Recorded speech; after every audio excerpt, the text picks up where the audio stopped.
Hello guys, welcome back to my new video. Guys, आज की इस वीडियो में ऑल इंडिया लॉकडाउन के ऊपर बात होने वाली है। मुझे कुछ बताने से पहले आप ये पूरी वीडियो। कोरोना विकराल हो चुका है, आंकड़े बढ़ते जा रहे हैं, मौत भी बढ़ती जा रही है। इस भयावह स्थिति पर ब्रेक लगाना जरूरी है। ये ब्रेक कैसे लगे, इस पर हाई लेवल मंथन जारी है। कुछ एक्सपर्ट्स लॉकडाउन का सुझाव दे रहे हैं। सुप्रीम कोर्ट ने भी केंद्र को लॉकडाउन पर विचार करने के लिए कहा है। विदेशी एक्सपर्ट्स भी ऐसी ही सलाह दे रहे हैं। कोरोना के कहर और लॉकडाउन की चर्चा के बीच आज प्रधानमंत्री मोदी ने अफसरों के साथ बैठक की। इस बैठक में फिलहाल लॉकडाउन लगाने की संभावना पर फैसला नहीं हुआ। कहा गया कि अगर लॉकडाउन लगा तो प्रवासी मजदूर प्रभावित होंगे, लेकिन इस मंथन के बीच कई ऐसे एक्सपर्ट हैं जो मानते हैं कि अगर 5 दिनों में कोरोना की स्थिति में सुधार नहीं हुआ तो सख्त पाबंदियां ही कोरोना की जानलेवा रफ्तार को रोक पाएंगी।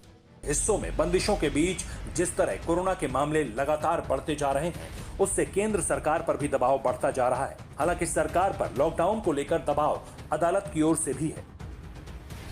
सुप्रीम कोर्ट ने केंद्र सरकार को वायरस के संक्रमण पर लगाम लगाने के लिए लॉकडाउन की सलाह दी है।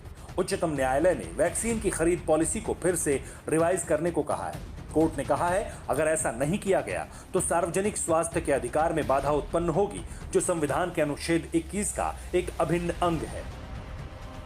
देश की सबसे बड़ी अदालत ने यह भी कहा है कि लॉकडाउन लगाने से पहले सरकार ये भी सुनिश्चित करे कि इसका सामाजिक और आर्थिक प्रभाव कम से कम पड़े। कोविड मैनेजमेंट पर सरकार को सलाह देने वाली टास्क फोर्स के कई सदस्यों ने भी संपूर्ण लॉकडाउन की वकालत की है।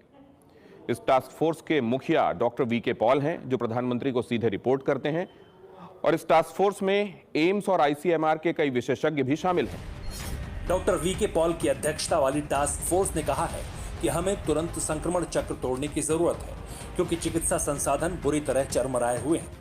अगर दैनिक संक्रमण की गति यही बनी रही तो चिकित्सा ढांचे की और भी बुरी दशा होगी। संक्रमण चक्र तोड़ने के लिए हर कोई लॉकडाउन की सलाह दे रहा है। ये सलाह विदेशी एक्सपर्ट्स भी दे रहे हैं। अमेरिका के शीर्ष महामारी विशेषज्ञ एंथोनी फाउची ने संक्रमण को फैलने से रोकने के लिए कुछ सप्ताह का लॉकडाउन लगाने के लिए सलाह दी है। भारतीय अखबार को दिए इंटरव्यू में एंथोनी फाउची ने कहा है कि आपको एक चीज करने की बहुत आवश्यकता है, वो है कि आप देश को अस्थायी रूप से बंद कर दें। मुझे लगता है ये अहम है। उन्होंने कहा, इसके अलावा ऑक्सीजन, दवाओं और पीपीई किट की उपलब्धता बढ़ाना दूसरी महत्वपूर्ण आवश्यकता है। तमाम सलाहों के बीच प्रधानमंत्री नरेंद्र मोदी लगातार मंथन कर रहे हैं, अफसरों के साथ चर्चा कर रहे हैं, देश को बचाने के लिए अहम फैसला लेने से पहले विचार कर रहे हैं, क्योंकि बार बार ये कहा जा रहा है कि कोरोना को लेकर अगले 120 घंटे बहुत डरावने हैं। 4-5 दिनों में कोरोना संक्रमण के केसों पर हल्का ब्रेक नहीं लगा तो हालात